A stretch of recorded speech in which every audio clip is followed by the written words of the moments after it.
मैं निर्दोष हूं सर। मैंने किसी का खून नहीं किया सर। जानते हो ये क्या है? डीएनए रिपोर्ट है सर। तो तुम्हें ये भी पता होगा कि इसमें में क्या लिखा है, और फिर भी तुम चाहते हो कि मैं मान लूं कि तुम निर्दोष हो, तुम गुनहगार नहीं हो। सर आपने हमेशा हमें ये सिखाया सर कि सच से बड़ा दुनिया में कुछ भी नहीं है सर। इस केस की भी यही सच्चाई है सर। मैंने किसी का खून नहीं किया सर, मैं सच कह रहा हूं। अगर तुमने खून नहीं किया है तो फिर तुम्हारा खून उस हथियार पे कैसे पंकज? मुझे नहीं पता सर। कैसे नहीं पता तुम्हें? हा? ये जो तुम्हारे हाथ पर चोट लगी है, ये जो खून का निशान है, वो चीख चीख के कह रहा है कि गुनहगार तुम ही हो पंकज, तुम हो। सर मैंने आपको बताया था सर, मैं ऑटो से जब ब्यूरो आ रहा था सब कब कटा था सर।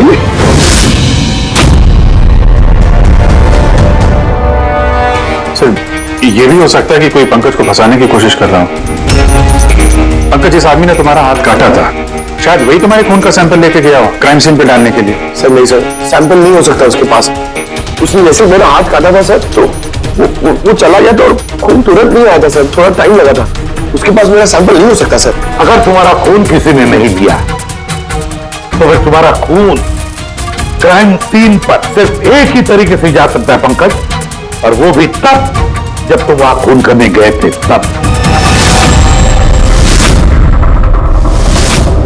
ये क्या बात हुई सर? अगर पंकज को झूठ बोलना होता, हमें गुमराही करना होता, तो ये बोल सकता था कि इसका सैंपल कोई लेके चला गया है, मगर इसने सच बोला। इसका सच कोई मायने नहीं रखता क्या सर? हाँ अभिजीत, सच बहुत मायने रखता है, लेकिन फिलहाल इस केस का सच यही है कि इस खून का एक ही सस्पेक्ट है, और वो है पंकज।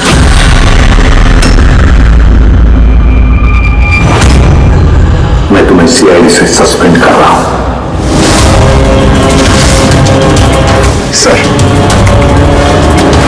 सर मेरा एक ही चीज है सर, मैं सच कह रहा हूं। मैंने खुद नहीं किया, मुझे मेरे पिताजी की कसम है सर। पंकज, तुम्हारी गन और बैच। सर, एक बेटा अपने पिता के श्राप के दिन उसकी झूठी कसम कैसे खा सकता है सर? मैंने तुमसे नहीं पूछा फ्रेडी। गन और बैच।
गलत हो रहा है, एकदम गलत हो रहा है। नो ऑफेंस सर, लेकिन आप हम सब पे ऐसे हमेशा शक नहीं कर सकते। तो तुम क्या कह रहे हो अभिजीत? क्या गलत कहा मैंने? जब भी कभी किसी सीआईडी ऑफिसर के ऊपर झूठा इल्जाम लगता है, आप हम पे कभी भरोसा नहीं करते। ये तुम क्या बोल रहे हो अभिजीत? मुझे तुमसे ये उम्मीद नहीं थी। हमारी भी थोड़ी बहुत उम्मीद है सर आपसे। आपके एक इशारे पे जान देने को तैयार खड़े रहते हैं हम लोग। तो क्या इतनी सी उम्मीद रखना गलत है कि हमारे बुरे वक्त पे आप हमारा साथ देंगे, हम पे भरोसा रखेंगे? तो क्या मैं साथ नहीं दे रहा हूं? सच जाने की कोशिश नहीं कर रहा हूं मैं? सच के इस सफर में आपने कई बार हमारे आत्मसम्मान को चोट पहुंचाई है सर, हमारे फर्ज, हमारी वफादारी पे शक करके। जब मुझ पे झूठे इल्जाम लगे थे, आपने मुझ पे भरोसा नहीं किया था। और जब तक अभिजीत निर्दोष साबित नहीं होता, उसे जेल में ही रहना होगा। जब दया पे झूठे इल्जाम लगे, आपने इस पे भी भरोसा नहीं किया। मगर शायद आप ही एक बात भूल गए, एक बार आप पे भी ऐसा झूठा इल्जाम लगा था।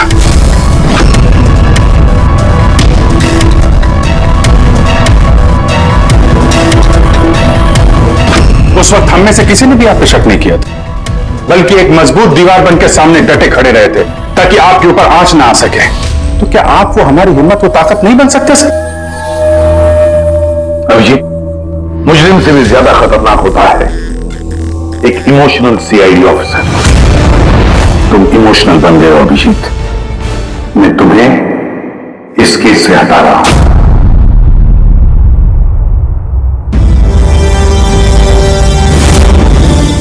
दया, पूर्वी, अब से पंकज की केस तुम दोनों इन्वेस्टिगेट करोगे, सिर्फ और सिर्फ तुम दोनों। ठीक है सर। अब आपको मुझ पे इतना भी भरोसा नहीं रहा कि मैं इस केस को न्यूट्रल तरीके से देख पाऊंगा भी या नहीं। इतने साल की ड्यूटी का ऐसा मेडल तो किस्मत वालों को मिलता है। Thank you sir.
अपनी पीठ मेरी तरफ करके खड़े हो जाओ। चलो ये भी करके देख लेते हैं।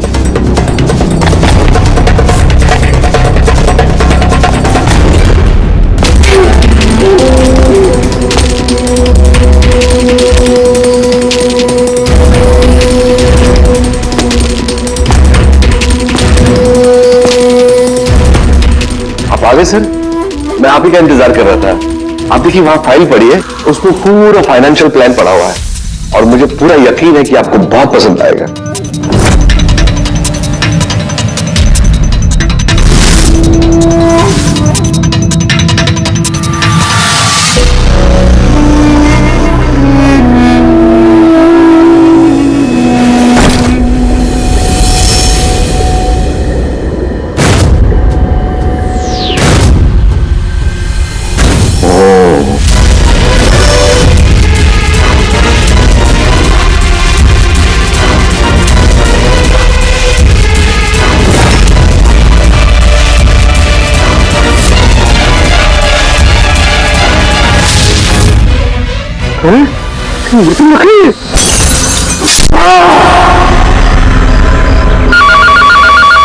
हेलो, ये सिविल प्रद्युमन है।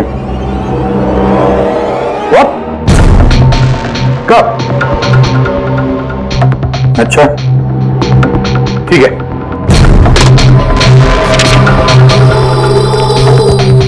दया, अभिजीत, विक्रम विजय का खून हो गया। विक्रम विजय, वो हवाला कांड वाला सर? वही विक्रम विजय आज तक कानून से बच के भाग रहा था। आज उसका कत्ल हुआ उसके ही घर में। एक न एक दिन तो ये होना ही था सर, इतने सारे दुश्मन पाल रखे थे उसने। सर रियली सॉरी सर, थोड़ा लेट हो गया। क्या बात है, बस कहाँ रह गए थे तुम? सर वो डैड का श्राद्ध था सर, आज मंदिर गया था सर पूजा करने। ठीक है, और ये हाथ में क्या हुआ? अरे सर ये आते हुए लग गया, मामूली चोट है, इतना जोर से नहीं लगा सर। ठीक है, तैयार हो जा, एक मर्डर केस आया हुआ है।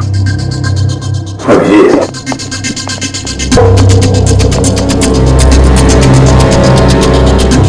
इसका मर्डर हुआ है विक्रम विजय का।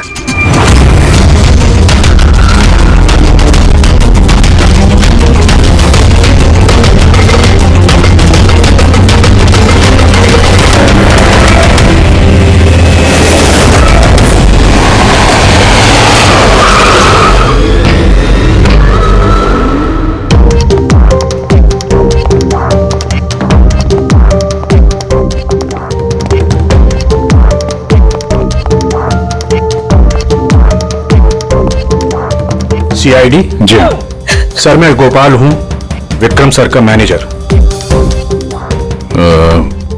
ये तीनों कौन? ये मोहित, विशाल और ये राघव है, ये सर के सिक्योरिटी गार्ड्स हैं। और आप? ये विक्रम सर की वाइफ हैं मधु मैडम, और बाकी सब स्टाफ है।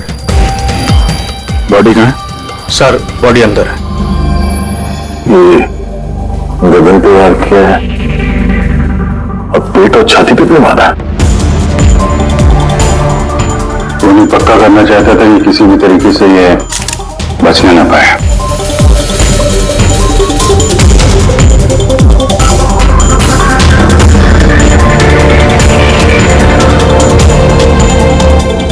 लगता है इससे हमला किया उस पर।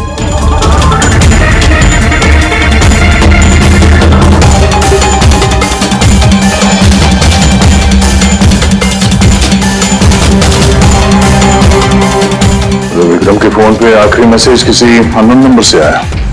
अपनी पीठ मेरी तरफ करके खड़े हो जाओ। पीठ मेरी तरफ? मतलब वो आदमी इसको अपना चेहरा नहीं दिखाना चाहता था क्या?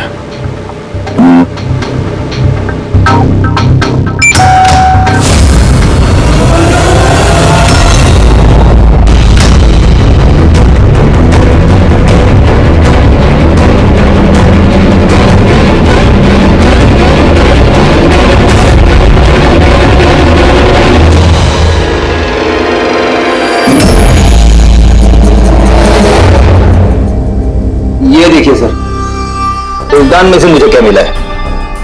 Audio recording device. Audio recording device? उस कमरे में जो भी बात हो रही थी वो कोई सुन रहा था। सर, मैं उसका नाम तो नहीं जानती, और वो जिस तरीके से तैयारियां करवा रहे थे उस हिसाब से तो लग रहा था जैसे वो उनका बहुत खास क्लाइंट हो, और वो सिर्फ विक्रम से ही मिलना चाहता था। ये क्लाइंट विक्रम के कांटेक्ट में आया कैसे? सर, मेरी वजह से। उसने मुझे पहले कांटेक्ट किया था। वो विक्रम साहब का पूरा इतिहास बहुत अच्छी तरह से जानता था, और विक्रम सर उसके इस होमवर्क से बहुत इंप्रेस हुए, और उन्होंने मुझसे मीटिंग फिक्स करने के लिए कहा। तो आप उससे पहले मिले थे? नहीं सर, उसने कॉल किया था, और वो भी प्राइवेट नंबर से।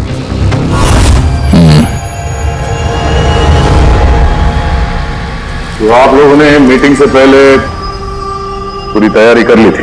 हाँ जी सर। उस कमरे को अच्छी तरह से चेक कर लिया था? हाँ। तो फिर ये ऑडियो की रिकॉर्डिंग डिवाइस ये कमरे में कैसे पहुंची? सर, ये कहां से आया? लैपटॉप में। वो तो तूने चेक किया था ना मोहित? मैंने चेक किया था सर, लेकिन मुझे फ्लैपॉट में दिखा नहीं था। दिखा नहीं था। नहीं, सर ऐसे कैसे दिखा नहीं था? वो चल, वहां पे अच्छे अच्छे को दिखने लगता है।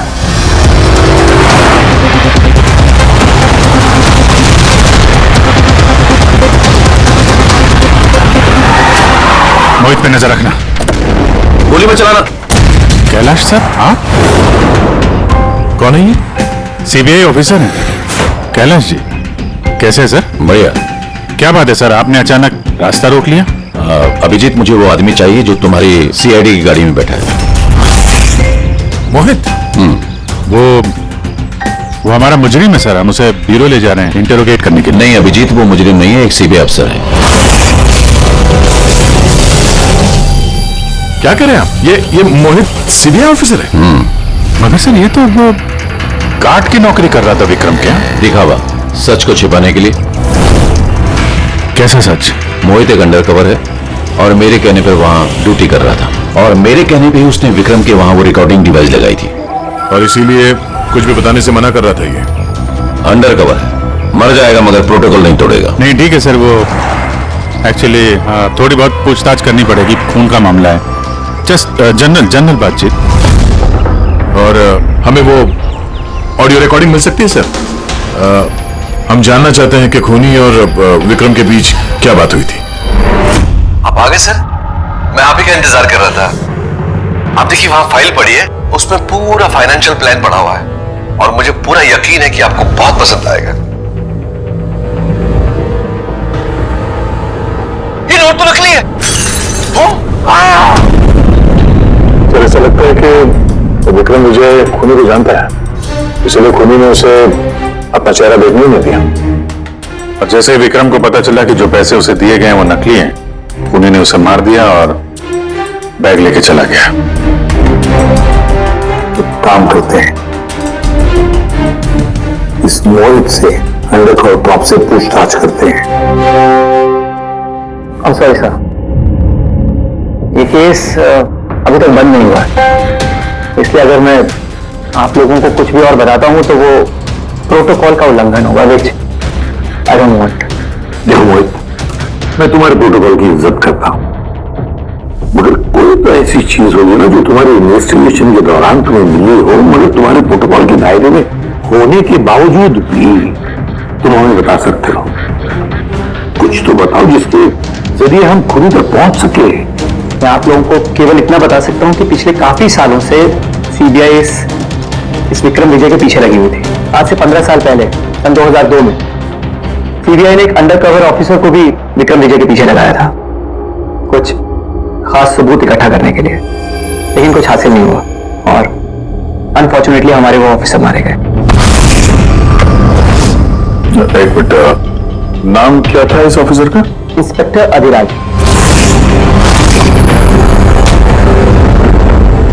इंस्पेक्टर अधिराज। इस बोतल पे जो खून है, इस खून में विक्रम की डीएनए के अलावा किसी और का भी डीएनए। विक्रम के डीएनए के अलावा किसी और का भी डीएनए? तेरे कहने का मतलब है कोई और भी था? कौन था सर उनके? तो विक्रम ने डाटाबेस में कंपेयर करके देखा, मैच करके देखा तूने? उसकी जरूरत नहीं पड़ी। जरूरत नहीं पड़ी का क्या मतलब है सालों के? किसका डीएनए है वो? वो डीएनए पंकज का है। व्हाट? वो डीएनए पंकज का है? हमारे पंकज का? हमारे पंकज का। यानी कैसे हो सकता है? CID officer Pankaj, CID officer Pankaj खून कर सकता है? हमारा एक ऑफिसर खूनी है। लेकिन सर पंकज खून क्यों करेगा? वही तो, सीआईडी ऑफिसर खून क्यों करेगा? सर, विक्रम के घर से 1 किलोमीटर की दूरी पर पुलिस को एक लावारिस मोटरसाइकिल मिली है सर। किसकी मोटरसाइकिल है वो? सर वो पंकज की है।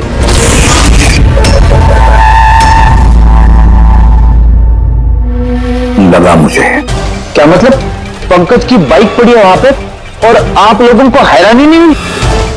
थोड़ी विक्रम विजय जिसकी मौत हुई है 15 साल पहले अधिराज जी पंकज के पिता एक अंडरकवर कॉप बॉडीगार्ड बन के विक्रम विजय के खिलाफ सबूत इकट्ठा कर रहे थे और उसी दौरान वो मारे भी गए। मतलब सर पंकज को ये लगता है कि उसके पिताजी की मौत के पीछे विक्रम विजय का हाथ था और इसीलिए उसने अपने पिताजी की मौत का बदला लेने के लिए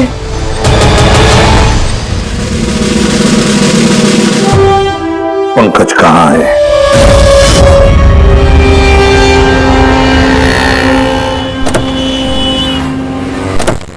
अरे सर आप लोग? यही सवाल तो हम भी तुमसे पूछने वाले थे। तुम यहाँ क्या कर रहे हो? तुम तो बीमार थे ना? अरे सर बाइक चोरी हो गई थी मेरी, ये सामने पुलिस स्टेशन में रिपोर्टर कराने आया था। ये देखिए। हमें पता है तुम्हारी बाइक कहाँ है। आप लोगों को कैसे पता सर? तुम्हारी बाइक विक्रम विजय के घर के पास मिली है। वही विक्रम विजय जो तुम्हारे पिता का खूनी है। जब ब्यूरो में एसीपी साहब ने बताया कि विक्रम विजय का खून हुआ है तो तुम्हें पता था ना कि वही विक्रम विजय है?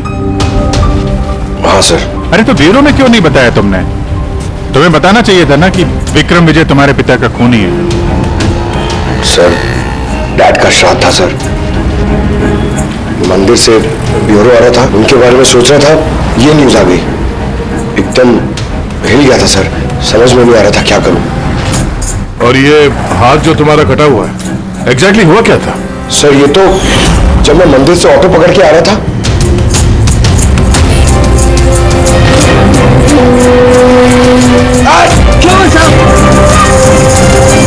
तो एक अनजान आदमी ये घाव देके चला गया यूं ही बेवजह। सर मैं जानता हूँ यकीन करना थोड़ा मुश्किल है लेकिन सच यही है सर। पंकज यार तुम तो हमेशा बाइक पे ब्यूरो आते थे ना, अचानक ऑटो में कैसे आया? अचानक नहीं सर, मेरी बाइक तो 2 दिन से खराब पड़ी है। तो तुम्हारी खराब पड़ी हुई बाइक कोई लेकर गया, उसने उसे रिपेयर करवाया और ठीक होने के बाद उसे एक लावारिस जगह पे छोड़ दिया, वो भी संयोग से एक ऐसे इंसान के घर के पास छोड़ दिया जिसका आज ही खून हुआ और जो तुम्हारे पिता का खूनी भी है। सर आप लोग मुझ पे शक कर रहे हैं? आप लोग को लग रहा है उस विक्रम विजय को मैंने मारा है?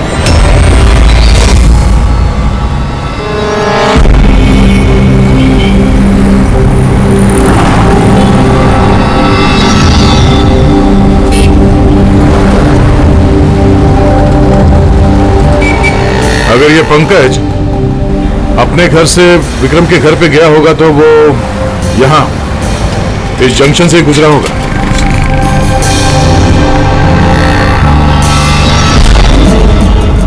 सर सिग्नल पे सीसीटीवी कैमरा लगा हुआ है। इस सीसीटीवी कैमरा के फुटेज से पता चल जाएगा कि पंकज यहां से गया था उस बाइक पे या कोई और था वो।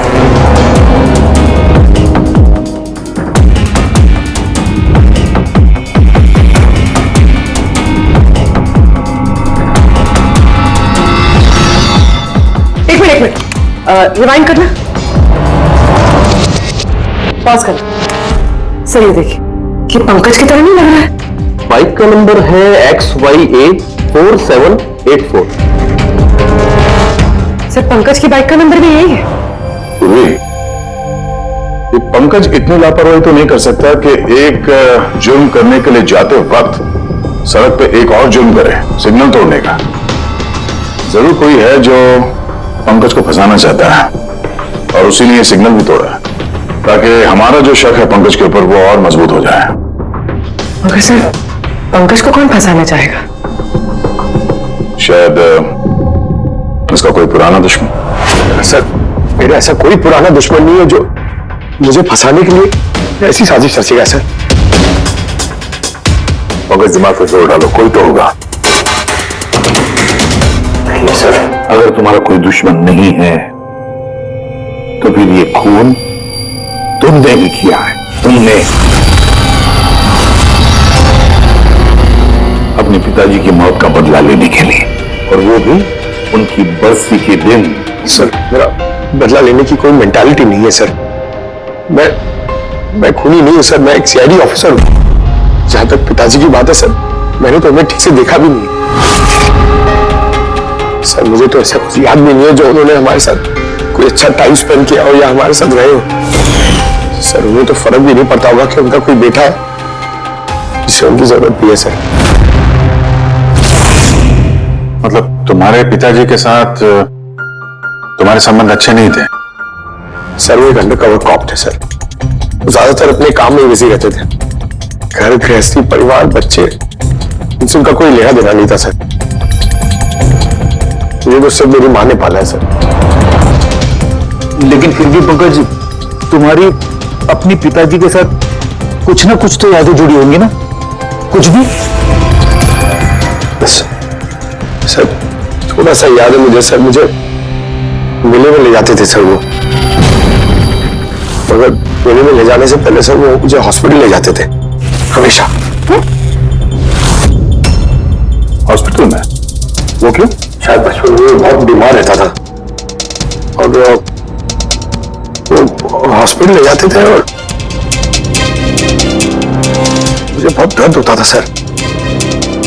दर्द? पंकज, कहां दर्द होता था? सर पीठ में, यहाँ पे सर। पीठ में?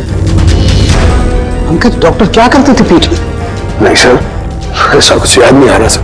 याद करो पंकज, याद करो। सोचो क्या करते थे? तुम्हारी पीठ में इंजेक्शन लगाते थे या पीठ में से खून निकालते थे? क्या करते थे? याद करो। सर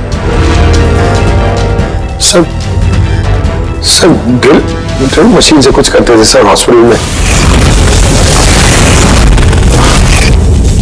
क्या कहा? ड्रिल मशीन से? और उसके बाद तुम्हें पीठ में दर्द होता था? बहुत दर्द होता था सर। मैं हफ्तों तक सीधे बैठ भी नहीं पाता था। और फिर घर जाने के बाद तुम्हें नींद सी आती थी? कुछ अजीब सा लगता था? चक्कर आता था? हाँ सर। मेले में भी जब मैं धूप में जाता था तो नींद में रहता था सर। ऐसे चक्कर आते रहते थे सर बस। लेकिन सर इस बात का इस केस से क्या लेना देना? लेना देना है बॉस। मुझे लगता है इसके पिताजी ने इसकी बहुत छोटी उम्र में इसका बोन मैरो डोनेट करवा दिया था। लेकिन सर बच्चों का बोन मैरो डोनेट करवाना तो गैरकानूनी है ना? गैरकानूनी है, लेकिन मुझे लगता है बॉस पैसे की वजह से या किसी भी और वजह से उस डॉक्टर ने इसके पिताजी के लिए ये सब कुछ किया था। वो ठीक है सर, लेकिन मेरी समझ में अभी भी ये नहीं आ रहा है कि इस बात का इस केस से क्या कनेक्शन है? कनेक्शन ऐसे है पूर्वी कि कई बार जब बोन मैरो डोनेट किया जाता है तो जिसे बोन मैरो डोनेट किया जा रहा है उस व्यक्ति को ह्यूमन काइमेरिज्म हो जाता है। ह्यूमन काइमेरिज्म? ये क्या है सर के साथ? यूं समझो कि जिस व्यक्ति को बोन मैरो डोनेट किया जा रहा है उस व्यक्ति के शरीर में 2 डीएनए पैदा हो जाते हैं। एक डीएनए वो जो उसका खुद का है ओरिजिनल, और दूसरा डीएनए वो जो बोन मैरो जिसका ट्रांसप्लांट हुआ है उसका। इसका मतलब है सर पंकज का बोन मैरो जिसे मिला शायद उसके खून में भी ये पंकज का डीएनए शामिल है। Exactly that. बस मुझे लगता है कोई बहुत ही खास होगा वो जिसके लिए पंकज के पिताजी ने सब कुछ किया। कोई ऐसा खास आदमी जो पंकज के पिताजी इंस्पेक्टर अधिराज के बहुत ही करीब था और उसकी मौत का बदला लेने के लिए उसने ये खून कर डाला। पर कौन?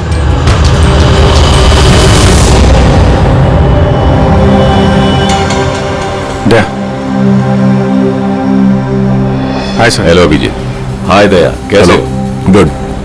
सॉरी आपको यहाँ ऐसी जगह पे बुलाना पड़ा। अभिजीत, जो इंफॉर्मेशन तुमको चाहिए थी वो ना तो सीआईडी ऑफिस में दी जा सकती थी और ना मेरे ऑफिस में। थैंक यू सर आपकी मदद के लिए। पंकज एक ईमानदार ऑफिसर है सर, और आपकी मदद से शायद हम उसकी बेगुनाही साबित कर पाए। अभिजीत, तुम्हें याद है एक खतरनाक मुजरिम था राका, उसको पकड़ने में तुमने मेरी मदद की थी, तो समझ लो मैं उसी का बदला चुका रहा हूं। दोस्ती में बदले नहीं चुकाए जाते सर। एक्चुअली हमें पंकज के पिता इंस्पेक्टर अधिराज जी के बारे में जानकारी चाहिए, जितनी भी आप दे सकें। आपने काम किया है ना इंस्पेक्टर अधिराज के साथ? हाँ दया, अधिराज बहुत ही ईमानदार अफसर था और बहादुर भी। मुझे तो ये कहने में गर्व होता है कि हमने एक साथ काम किया। सर एक्चुअली हमें ये पता करना था कि उनके अंडरकवर मिशन के दौरान उनके कभी किसी से कोई खास रिश्ते बने थे। आई मीन कोई नया परिवार, ऐसा कुछ। अभिजीत, ये जो अंडरकवर की दोहरी जिंदगी होती है, मुश्किल होता है जीना। एक पुलिस वाला भी तो इंसान ही होता है ना, और उसे भी वो चौकट कभी कभी नहीं लगनी चाहिए जो वो लांग गए। मतलब उनको भी किसी से प्यार हुआ था? उनका कोई दूसरा परिवार भी था? हाँ, अधिराज की दूसरी पत्नी बच्चे को जन्म देने के बाद गुजर गई। और अधिराज जी की मौत के बाद इस दूसरे बच्चे का क्या हुआ?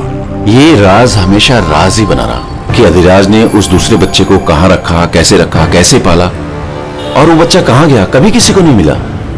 और ये जो बच्चा है दूसरी शादी से, क्या उम्र रही होगी उसकी? ये पंकज से कोई 2-3 साल बड़ा होगा। शादी पंकज की मां से पहले हुई थी, पर बच्चा दूसरी बीवी से पहले हुआ था। शायद उसे कोई बीमारी होगी जिसकी वजह से अधिराज जी ने पंकज का बोन मैरो उसे दिलवाया होगा। और अपने पिता की मौत का बदला लेने के लिए खून शायद पंकज के सौतेले भाई ने किया। पर अब सवाल यह उठता है कि पंकज का यह सौतेला भाई है कौन और अभी कहां है? मुझे कुछ अंदाजा हो रहा है कि क्या हुआ होगा उसके साथ। कैलाश जी, हमें एक मदद और चाहिए। इस अंडरकवर मिशन के दौरान और कौन कौन लोग थे आपके साथ, उन सब की जानकारी चाहिए, और अधिराज जी की पूरी कुंडली भी। अभिजीत, ये जरा मुश्किल होगा। जानता हूं सर, ये थोड़ा मुश्किल है, लेकिन किसी की बेगुनाही साबित करनी है, और आप यकीन रखिए सारी इंफॉर्मेशन हमारे बीच में रहेगी, बस।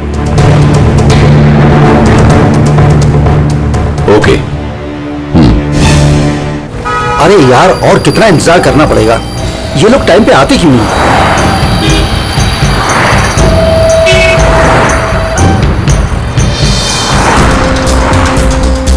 अरे यार, आधे घंटे से इंतजार कर रहा हूँ। अरे मुझे आज ही पूरा पैसा चाहिए। अरे मुझे निकलना है इस शहर से आज ही। तेरा हिसाब तो मैं आज, अभी और इसी वक्त चुकता कर दूंगा।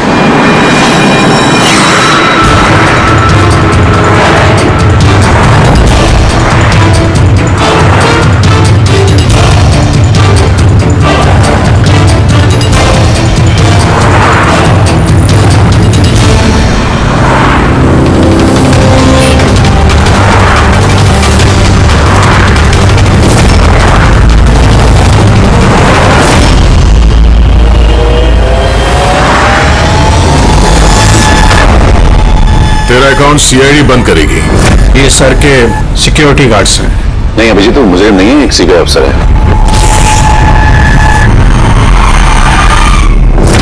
पिता के कर्ज को पूरा करना हर बेटे का धर्म होता है सर, और जो बेटा ऐसा करता है वही अच्छा बेटा कहलाता है, और वो हूं मैं।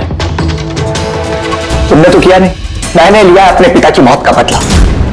देखो मोहित, तुम दोनों के पिताजी इंस्पेक्टर अधिराज एक नेक, ईमानदार और बहादुर इंस्पेक्टर थे। क्या लगता है तुम्हें तुम जैसे मुजरिम बेटे पर गर्व होगा या पंकज जैसे ईमानदार सीआईडी ऑफिसर पर? तो सच बात तो यह है कि पिताजी को हमेशा से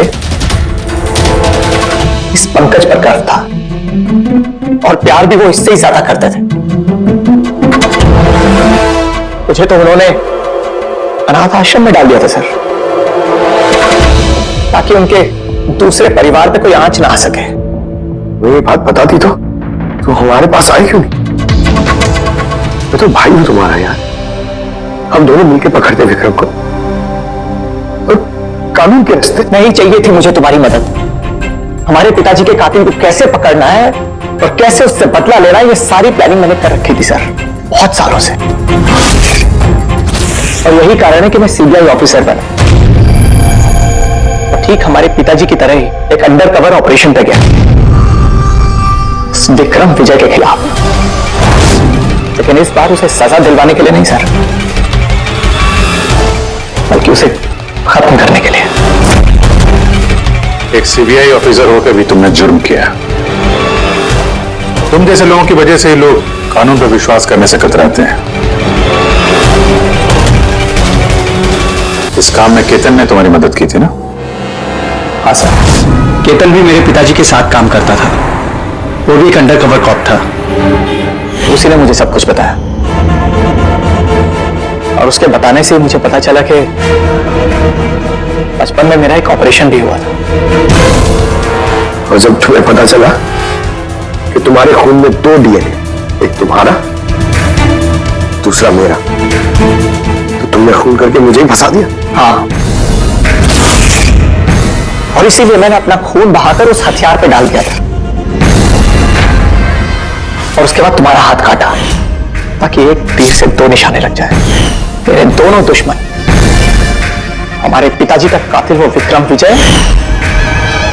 हेलो कलर सर, मैंने विक्रम विजय के रूम में ऑडियो डिवाइस लगा दिया।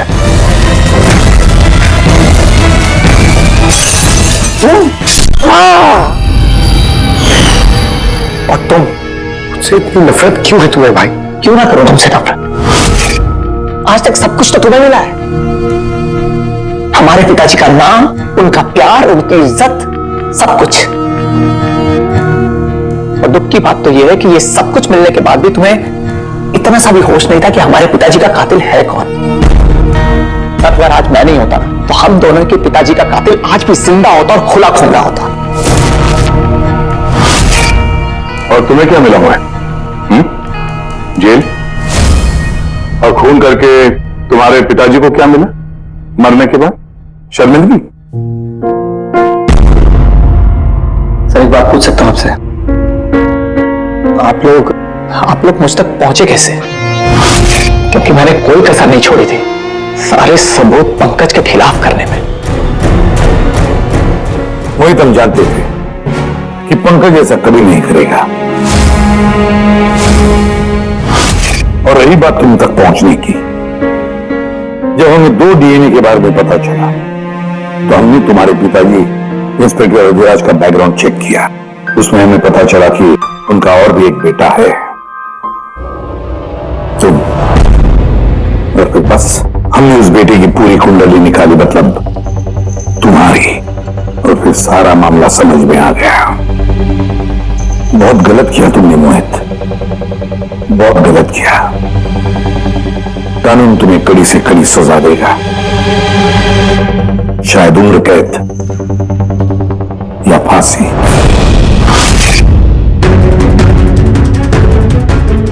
फ्रेडी,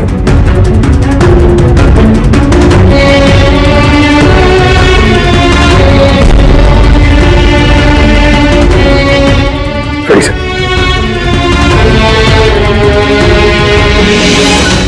मैं जानता हूं तुम्हारे दिल में सिर्फ मिलने कड़वाहट, मगर मुझे पता ही नहीं था कि मेरा कोई एक भाई है।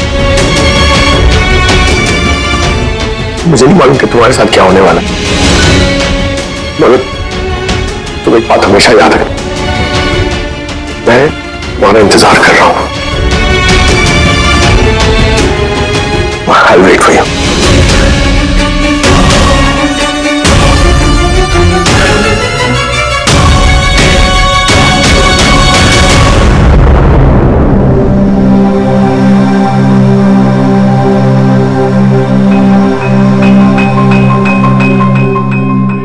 पंकज, देखो तुम्हारे में ये जो अच्छाई है ना, इसे कायम जिंदा रखना, कायम।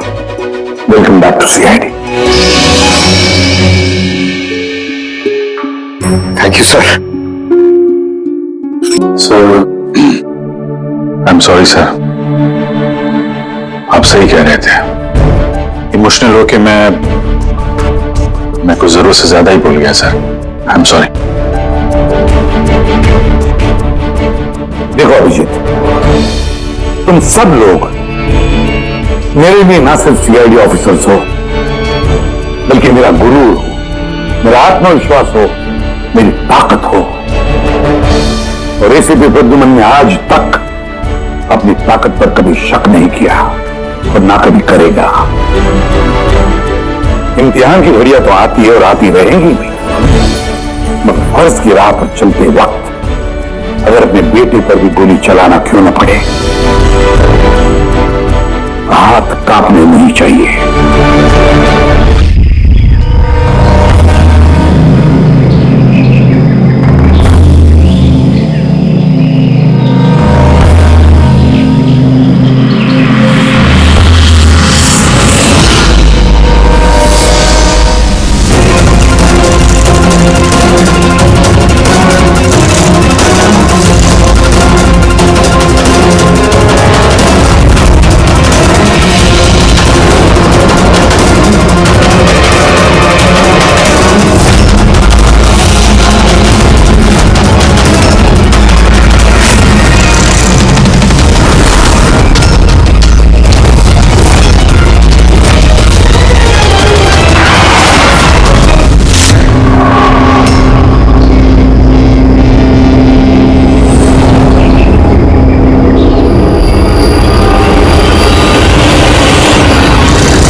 घर से निकला हूं, बस थोड़ी देर में पहुंच ही जाऊंगा।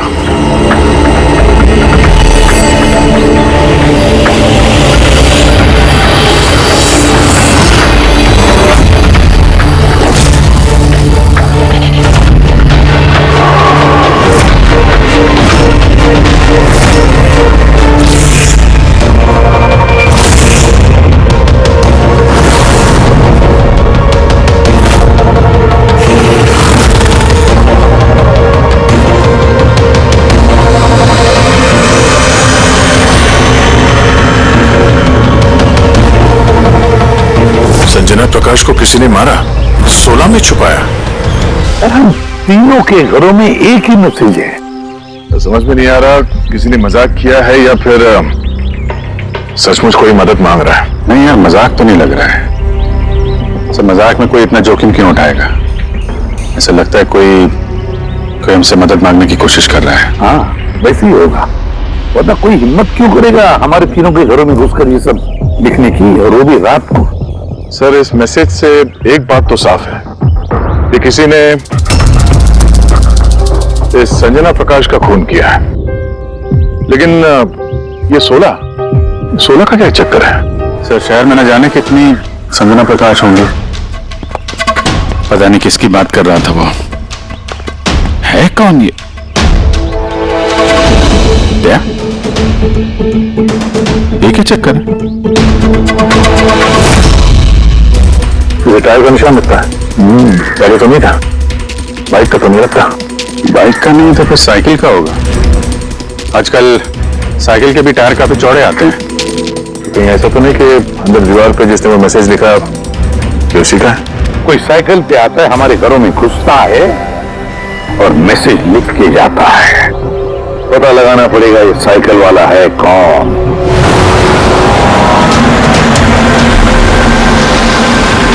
ये शहर की सबसे मशहूर साइकिल की दुकान है सर, शायद यहाँ कुछ पता चल जाए।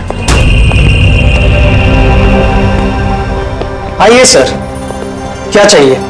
कुछ इंफॉर्मेशन चाहिए। सीआईडी यहाँ? क्या हुआ साहब? तो ये देखिए, ये किसी साइकिल के टायर के निशान है। क्या बता सकते हैं कि ये कौन सी साइकिल है? आइए सर।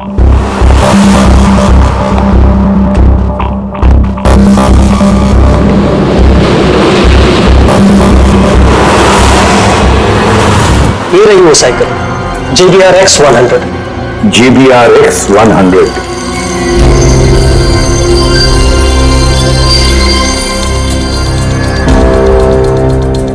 ये देखिए सर, मैं तो पहले ही पहचान गया। क्या बता सकते हैं ये ऐसी साइकिल कौन खरीदता है? मेरा मतलब है किसके पास हो सकती है ऐसी साइकिल?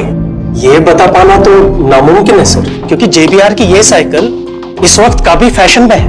हर हफ्ते कम से कम 50 पीस तो मेरी हर दुकान की ब्रांच से बिकती है। अच्छा, शहर में अनगिनत पीसेस होंगे, उनमें से इस साइकिल के मालिक का पता कैसे चल पाएगा सर? ये हाईटेक साइकिल है। 21 की है ना? जी।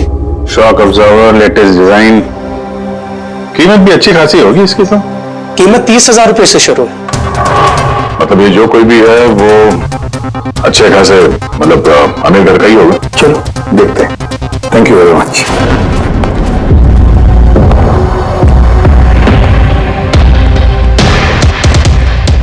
वैसे तो कुछ खास इंफॉर्मेशन तो नहीं मिली। लगता है इन्वेस्टिगेशन कुछ थोड़े अलग तरीके से करना पड़ेगा।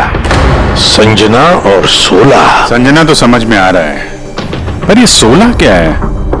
एड्रेस भी हो सकता है, तारीख भी हो सकती है। समझ में नहीं आ रहा है आखिर ये सारा चक्कर है क्या?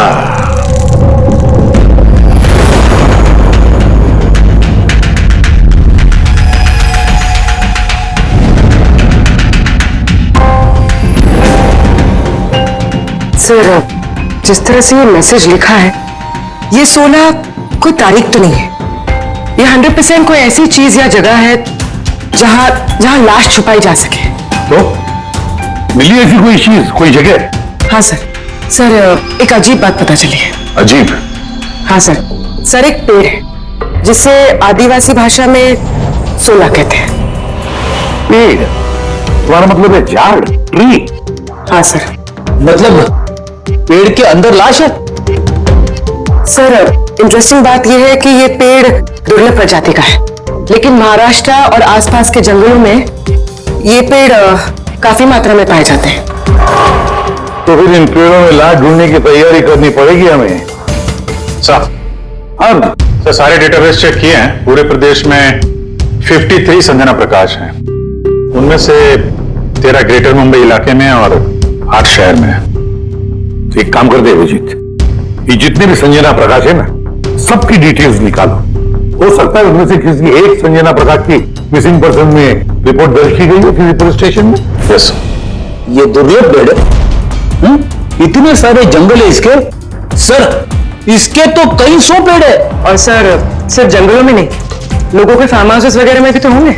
मतलब हमें वो पेड़ ढूंढना है जिस पेड़ के अंदर लाश है। ढूंढेंगे कैसे सर?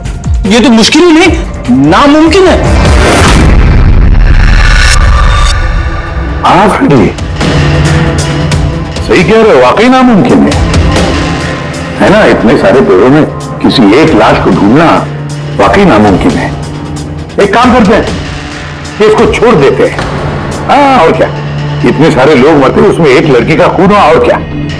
बस बात यही है कि एक खूनी खुलेआम घूमता रहेगा, हो सकता है खून पे खून करते रहेगा। अरे नहीं सर। नहीं सर क्या फिर? जब तुमने CID ज्वाइन किया था तो क्या कसम खाई थी? कानून की रक्षा करने की कसम खाई थी? लोगों को इंसाफ देने की कसम खाई थी? तो फिर नामुमकिन शब्द तुम्हारे मुंह से निकला कैसे? या मुश्किल, नामुमकिन, ये शब्द अपनी डिक्शनरी से निकाल दो, समझे? सर, हमें लगता है कि हम कुछ प्लानिंग बना के शुरुआत करें तो थोड़ा आसान हो सकता है इस केस में।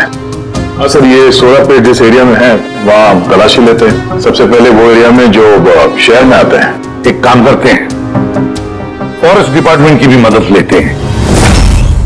हम लोग अलग अलग ग्रुप्स बनाकर सर्च ऑपरेशन करेंगे। यहां से शुरू करेंगे, फिर यहां इस तरफ आगे बढ़ेंगे, फिर यहां, फिर यहां। वैसे एक एक पेड़ को चेक करने में लगभग कितना टाइम लग सकता है? कई दिन लग सकते हैं या कई हफ्ते भी लग सकते हैं। कोई चमत्कार हुआ तो ये काम जल्दी होगा।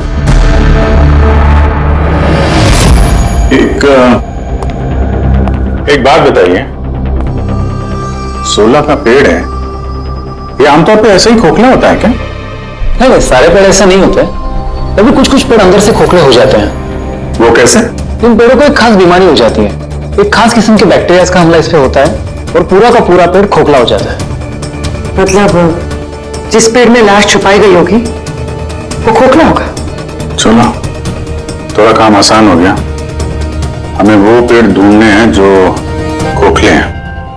अच्छा, ऐसा कोई एरिया है जहां के ये 16 के पेड़ों में इस तरह की कोई बीमारी फैली? कुछ 1.5 साल पहले चणकोली फॉरेस्ट, उसमें ये बीमारी पाई गई। ये यहाँ पे काफी तेजी से ये बीमारी फैली थी और जब तक हम इसका इलाज कर पाते बहुत सारे पेड़ बर्बाद हो गए थे। और ये सारे 16 के पेड़ थे? जी हाँ। ये पेड़ अब भी वहां है? बहुत सारे।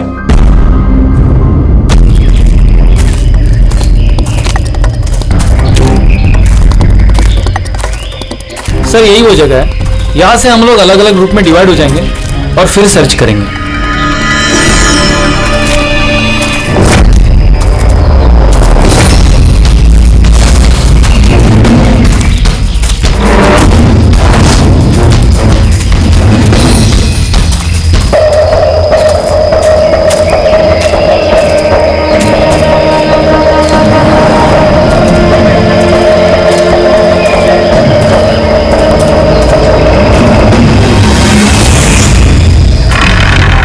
सर सब जगह चेक कर लिया, किसी ने भी संजना प्रकाश के गुमशुदा होने की रिपोर्ट नहीं लिखवाई है। और शहर में जो 8 संजना प्रकाश है उनका क्या? वो सब तो सही सलामत है सर, मैंने सबको चेक कर लिया है। कहीं कोई गड़बड़ तो नहीं? एक गड़बड़ है सर। मैं जब अलग अलग पुलिस स्टेशन में संजना प्रकाश के गुमशुदा होने की रिपोर्ट देख रहा था तब मुझे एक बड़ी अजीब बात पता चली है। क्या अजीब बात? जल्दी बताओ। सर ये जो गुमनाम मैसेज मिला है ना, वो सिर्फ हमें नहीं मिला है, बल्कि पिछले कुछ महीनों में 4 अलग अलग पुलिस स्टेशन में किसी ने बिल्कुल वैसा ही एक गुमनाम मैसेज भेजा है। मुंबई, नासिक, पुणे, लोनावाला। बस तो फिर उन चारों पुलिस स्टेशन में से हम पता लगाएंगे उस गुमनाम मैसेज भेजने वाले के बारे में।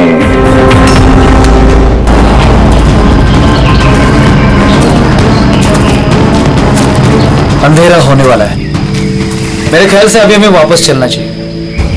रात के समय जंगल में भटकना ठीक नहीं है। वरुण, थोड़ी देर और 10 मिनट देखते हैं फिर चलते हैं।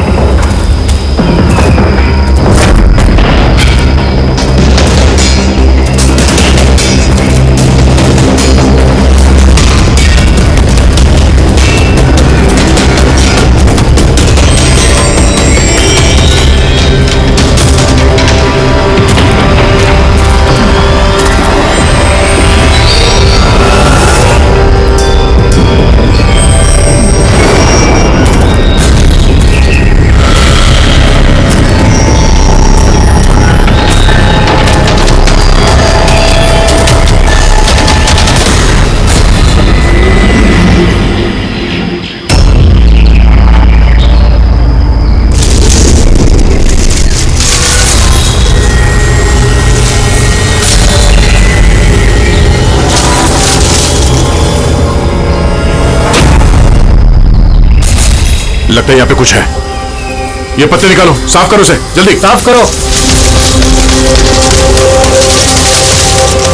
हाँ विजीत, यहाँ पे एक पेड़ मिला है, लगता है उसके अंदर कुछ है।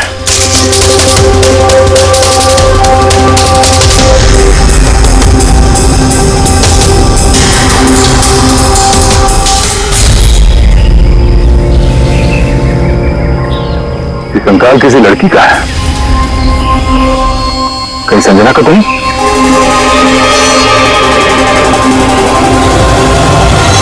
हाँ सर, बिल्कुल ऐसा ही मैसेज हमें भी मिला था कुछ टाइम पहले।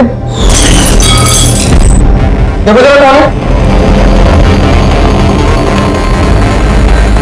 सब ये देखे। संजना को किसने मारा? 16 में छुपाया? हमें लगा कोई मजाक कर रहा है, मोहल्ले के बच्चे वगैरह, इसलिए सच्चाई का पता लगाना जरूरी नहीं समझा आप लोगों ने?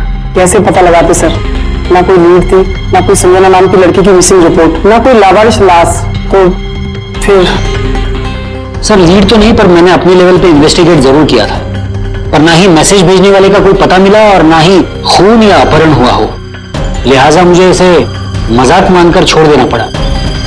यह है वो मैसेज जो मुझे पुलिस स्टेशन की दीवारों पर लिखा मिला। बिल्कुल यही लिखावट है, हमें भी ठीक ऐसे ही मैसेज मिला था। पिछले कुछ महीनों में 4 अलग अलग पुलिस थाने में और हमारे घरों में ये मैसेज देने वाला मजाक तो नहीं कर रहा होगा। सर, ये जो चारों शहर हैं, मुंबई, नासिक, पुणे, लोनावला, ये आपस में सैकड़ों किलोमीटर दूर है सर। मैसेज भेजने वाला सिर्फ मैसेज भेजने के लिए चारों शहर मिल जाएगा सर।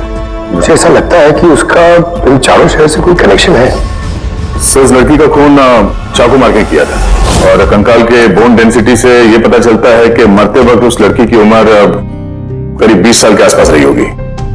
करीब 20 साल के आसपास। ये शहर में 8 संजना प्रकाश हैं, उनकी उम्र क्या है?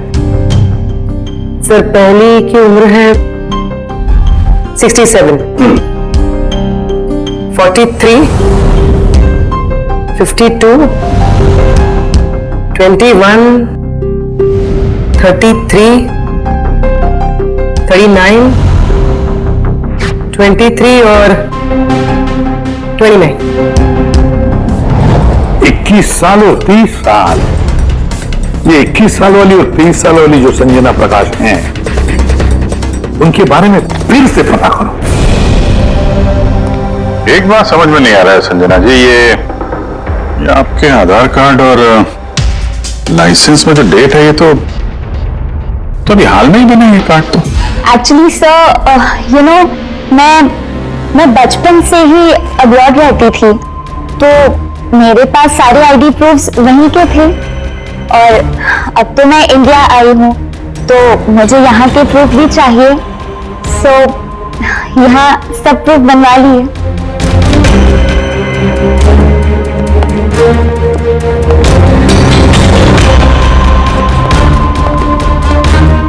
सर ये साइकिल देखिए।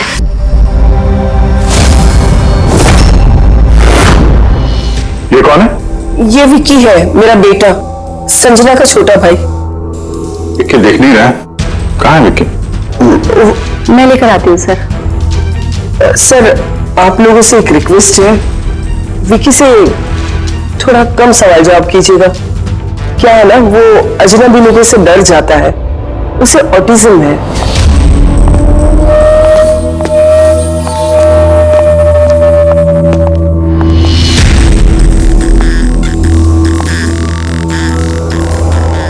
हेलो विक्की।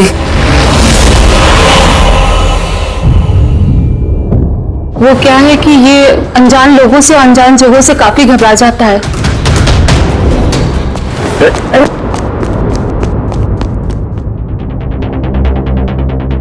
ये विक्की सबसे ज्यादा करीब किसके हैं? अपनी चाची मोना से। विक्की बचपन से ही मेरी बीवी के बहुत क्लोज है। विक्की का इलाज तो करवाया होगा ना?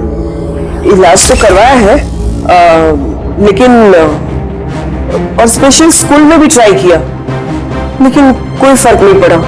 वो एडजस्ट नहीं हो पा रहा था। हाँ सर, हमने मुंबई, पुणे, लोनावाला, यहाँ तक के नासिक में भी ट्राई किया, लेकिन कोई फायदा नहीं हुआ। जी, ये तो वही जगहों का नाम ले रहा है जहां जहां संजना के कत्ल का मैसेज मिला है। आप कौन है? सर, ये मेरा बेटा समीर है। वो स्कूल से भी भाग जाता था, इसीलिए हमने उस पे ट्रैकर लगवाया था कि कहीं चला जाए या गुम हो जाए तो हम उसे वापस घर ला सके। आप लोग विक्की के बारे में और हम सब के बारे में इतने सवाल क्यों पूछ रहे हैं? वो एक केस के सिलसिले में इस एरिया में जितने परिवार हैं हम उनसे पूछताछ कर रहे हैं, पर आप लोगों को घबराने की कोई बात नहीं है। आप लोगों से बात करके ऐसा लग रहा है कि इस केस से आप लोगों का कोई लेना देना है ही नहीं। Thank you. Thank you.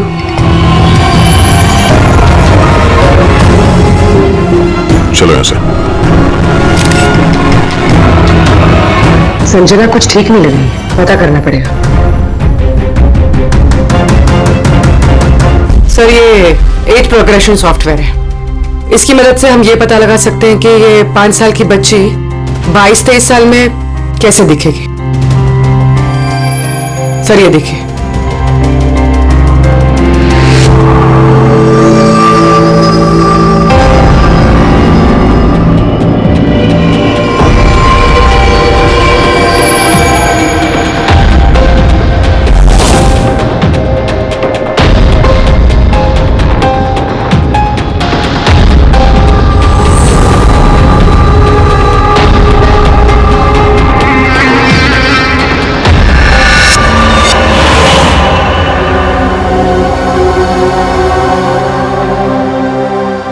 तुम्हारे चेहरे की एक एक डिटेल अब मेरे कंप्यूटर में आ गई है। अभी पता चल जाएगा आखिर तुम दिखती कैसी हो।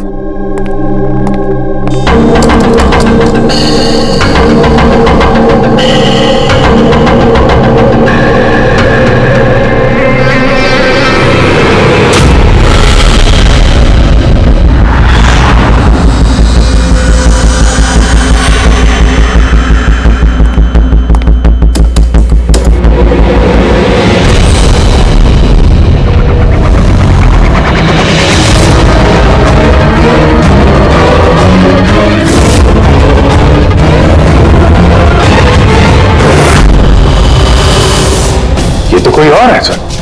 अभिजीत ये असली संजना प्रकाश है, हमें जो मिली वो कोई और है। तेरे कातिल ने संजना को मार के उसकी जगह पे किसी और को संजना बना के प्लान किया। संजना प्रकाश। ये नाटक ज्यादा दिन तक नहीं चल पाएगा। सीआईडी वाले घर तक आ गए थे। कल को वो लोग कुछ भी कर लेंगे तो और उनको थोड़ा सा भी शक गया ना तो मैं फंस जाऊंगी ना। तुमने इस बारे में किसी को बताया तो नहीं? नहीं, मैंने किसी को कुछ नहीं बताया है, लेकिन मैं ये सब नहीं कर सकती ज्यादा दिन। मुझे बहुत डर लग रहा है और मुझे यहाँ से जाना है बस। ठीक है, रिलैक्स। अपने घर में बोलो कि तुम एक ट्रिप पे जा रही हो और अपना सामान लेकर निकल जाओ कहीं बाहर। पर मैं जाऊंगी कहाँ? वो तुम मुझ पर छोड़ो, अपना सामान पैक करो और उसी जगह पर मिलो ठीक 4 बजे। ठीक है।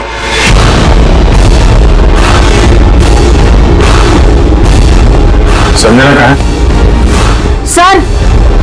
संजना। सर सुनिए ना सर। किधर है? बुलाती हूँ सर। आप लोग यहाँ? हम संजना को गिरफ्तार करना है। क्या? आप उसे गिरफ्तार क्यों कर रहे हैं? ऐसा उसने क्या किया है? एक कत्ल में शामिल है वो। हमारे पास उसके खिलाफ वारंट है। नहीं इंस्पेक्टर साहब, आपसे कोई गलती हो रही है। मेरी बेटी ऐसा नहीं कर सकती। इंस्पेक्टर साहब, बहुत सालों के बाद मैंने अपनी बेटी को पाया है। मैं उसे फिर से खोना नहीं चाहती। फिर से खोना नहीं चाहती मतलब? संजना 8 साल की थी तभी मेरा और मेरे पति का तलाक हो गया। संजना को लेकर मेरे पति यूएस चले गए और उसके बाद कभी संजना से मुझे मिलने नहीं दिया। अभी कुछ महीने पहले इनकी डेथ हो गई और मेरी संजना का मुझे फोन आया कि मां मैं तेरे पास आना चाहती हूँ, फैमिली से मिलना चाहती हूँ।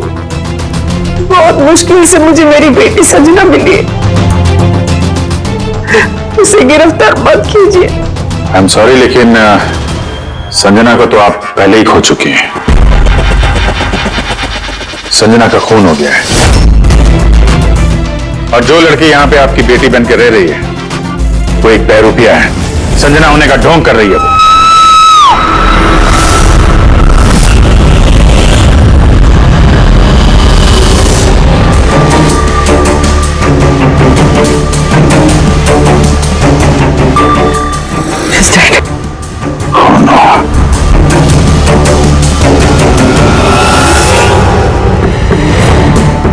सर, इसी का फोन लगता है। कुछ लिखा है सर इसमें, शायद सुसाइड नोट है। मैं असली संजना को मार के उसकी जगह लेना चाहती थी, ताकि ऐशो आराम से जी सकूं। संजना को मार के उसकी मौत के बोझ के तले जीना मुश्किल हो रहा था, इसलिए अपनी जान दे रही हूं। रेडी पंकज, लाश को फॉरेंसिक लैब भेजने का इंतजाम करो और यहाँ पे जितने भी लोग हैं उन सब की डिटेल्स ले लो, कौन किस वक्त कहां पर था। नहीं नहीं नहीं, ये सही नहीं है। इसने आत्महत्या तभी क्यों की जब हम इसे गिरफ्तार करने इसके घर में आए। अचानक जमीन जग गया क्या इसका? सर, इसमें ये लड़की अकेली नहीं है, परिवार का कोई और सदस्य भी शामिल है और भांडा फूटने की डर से उसने इसे रास्ते से हटा दिया। आप उस वक्त कहाँ थे? मैं रूम में बैठा था, आवाज सुनकर मैं। और आप? सर मैं बाहर था, आवाज सुनकर यहाँ पर आया। सर उन मैसेजेस की लिखावट और विकी की लिखावट एक ही है, मैंने मैच की है। और उसके पास वही साइकिल है, JBR 1000, और उसका उन चारों शहरों से भी संबंध है जहां मैसेजेस पुलिस को दिए गए हैं। सर, आई थिंक इतना सबूत काफी है ये साबित करने के लिए कि वो मैसेजेस विकी ने ही भेजे।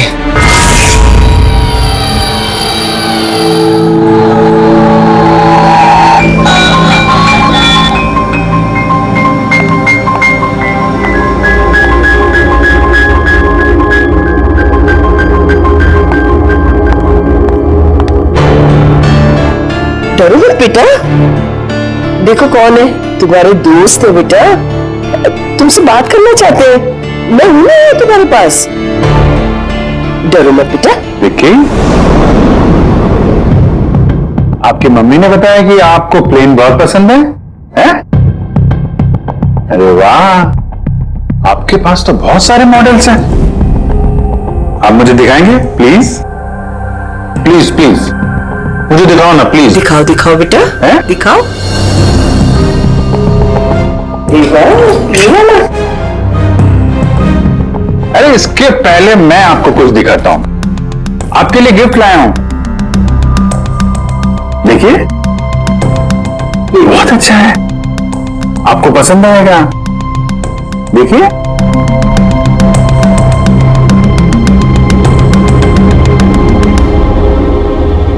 वाह, विंटेज प्लेन। बोलो, बड़ा हो गए, पायलट बनूंगा, सब प्लेन बनाऊंगा। वाह, ये सारे प्लेन बनाऊंगा। मुझे भी बैठाओगे? पक्का पक्का। अरे वाह, अरे सुनो, मेरा एक दोस्त है, रियल में पायलट है, आप चाहो तो मैं उससे बात कर लेता हूँ, आप उसके साथ प्लेन में घूमना है, मम्मी को भी साथ में ले जाना, क्या बोलते हो? क्या बात है यार। अच्छा सुनो, एक बात बताओ, संजना दीदी के बारे में आपको कैसे पता चला? अरे विक्की, ये क्या बात हुई यार, हम लोग फ्रेंड है भाई, हमसे क्या छुपाना है? देखो मैं पुलिस हूं, आप तो खुद बताना चाहते थे ना संजना दीदी के बारे में, हैं? प्लीज बताओ, कैसे पता चला? कुछ नहीं पहले रात को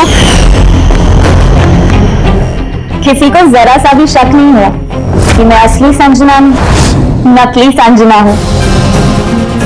अब असली संजना की लाश हमेशा के लिए 16 में छिपी रहेगी। हम यहाँ ऐश करेंगे।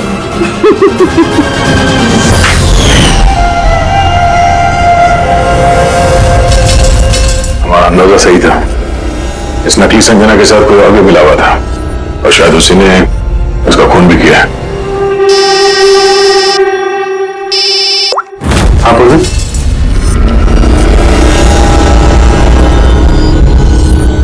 कहां पे? ओके ओके, इस नकली संजना के बारे में क्लियर मिल गई है।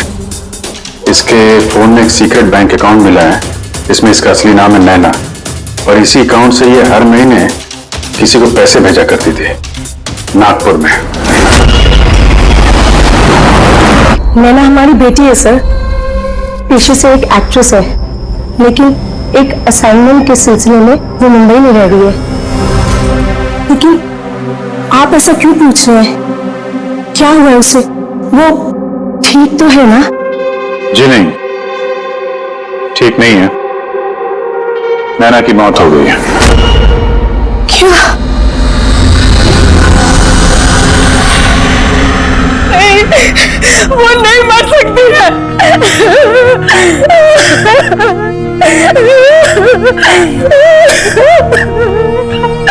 कल उसने फोन करके मुझसे बात की। उसकी मौत नहीं हो सकती, उसकी मौत। हमें शक है कि किसी ने उसका खून किया है। शायद उसने जिसके लिए वो काम करती थी। मैम प्लीज प्लीज संभालिए। नैना को हम लोग वापस नहीं ला सकते, लेकिन उसके कातिल को पकड़ के उसको इंसाफ दिला सकते हैं। प्लीज संभालिए अपने आप। किसके लिए काम करती थी वो? मुझे ज्यादा कुछ नहीं मालूम है। उसे एक अच्छा ऑफर आया था, काफी खुश थी वो।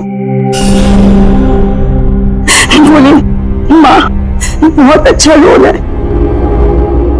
जॉब का ऑफर मुंबई से आया।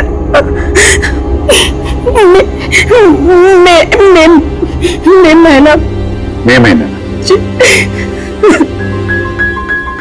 Thank you very much. मई महीना यानी जब संजना इंडिया वापस आ रही थी तब।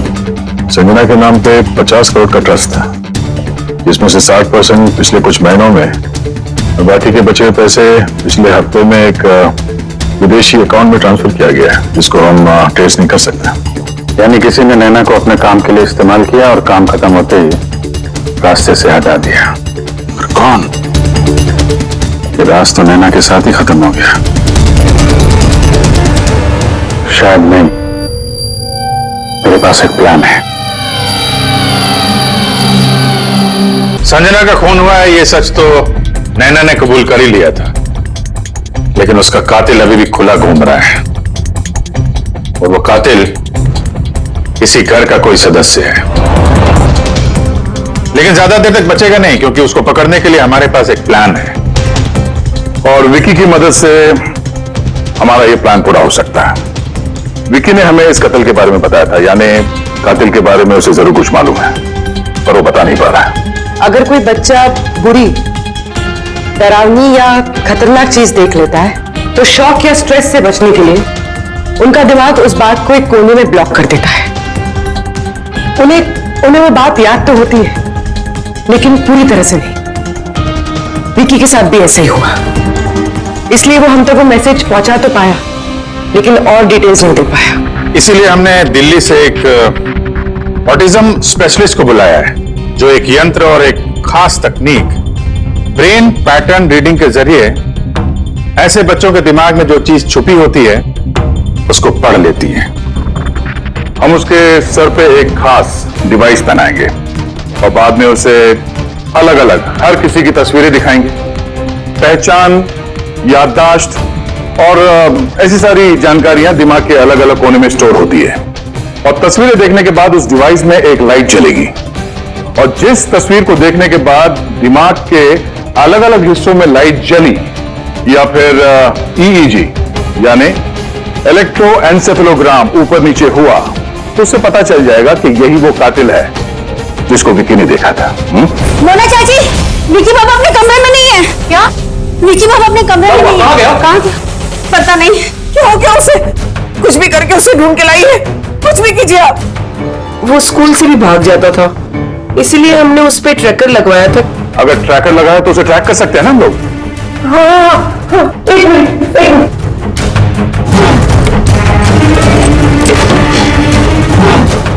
सर, ट्रैकिंग डिवाइस ड्रॉर में नहीं है। मेरे बेटे को बचा लीजिए, मेरे बेटे को बचा लीजिए। कुछ भी करके उसे मेरे पास ले आइए। आप बिल्कुल घबराइए मत, कुछ नहीं होगा उसको।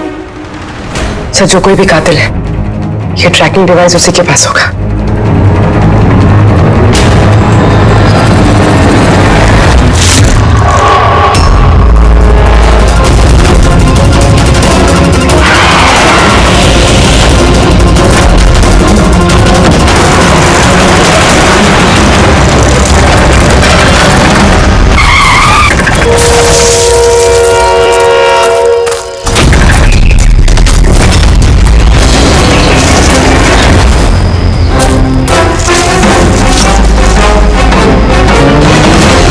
विकी नहीं है तो विकी कहाँ है?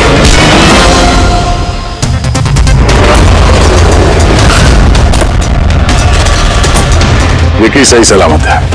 विकी कभी खोया ही नहीं था, इसीलिए उसे ढूंढने की जरूरत नहीं है।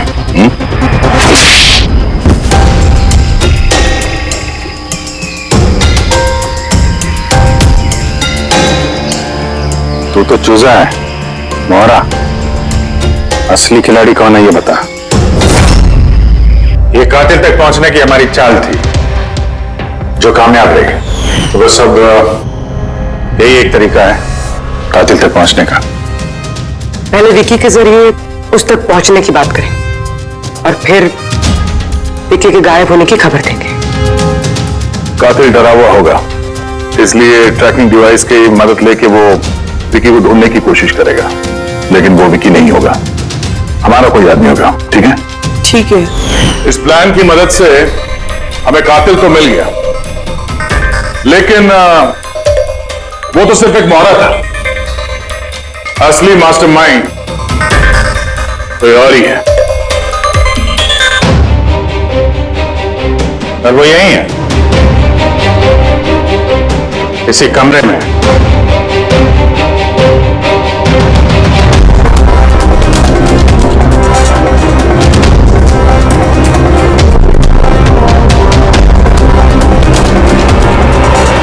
कपिल, क्या प्लान बनाया है तुमने?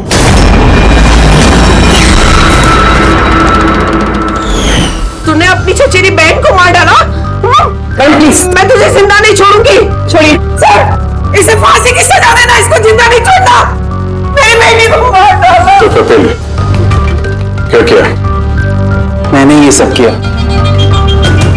मैंने संजना को मारकर उसकी लाश को ठिकाने लगा दिया और फिर उसके बदले मैं दूसरी संजना को ले आया।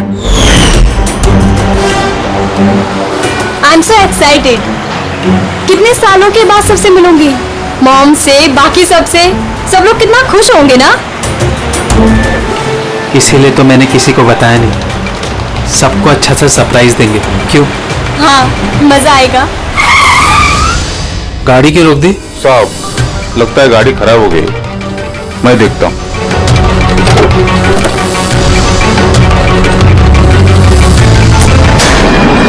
भाई, अभी कितनी दूर है घर यहाँ से? इतना दूर तुम वहां कभी पहुंच भी नहीं पाओगी।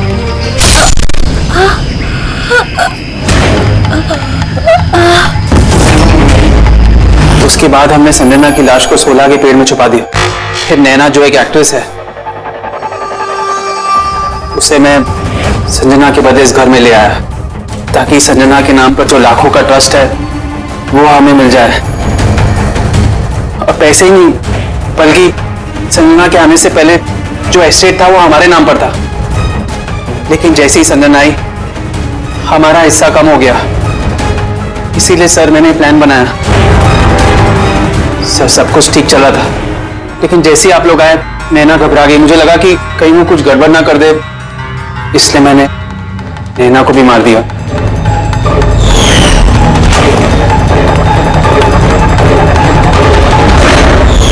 लेकिन आप लोग ने सारे प्लान पर पानी फेर दिया। अभी तो सिर्फ पानी फिरा है, तुम्हारे गुनाहों की सजा मिलनी तो बाकी है। ले जाओ इसे। क्या? विक्की, थैंक यू विक्की यार, थैंक यू वेरी मच। अगर तुम नहीं होते ना तो संजना को इंसाफ नहीं मिलता। तुम बहुत बहादुर हो, हैं? Thank you very much.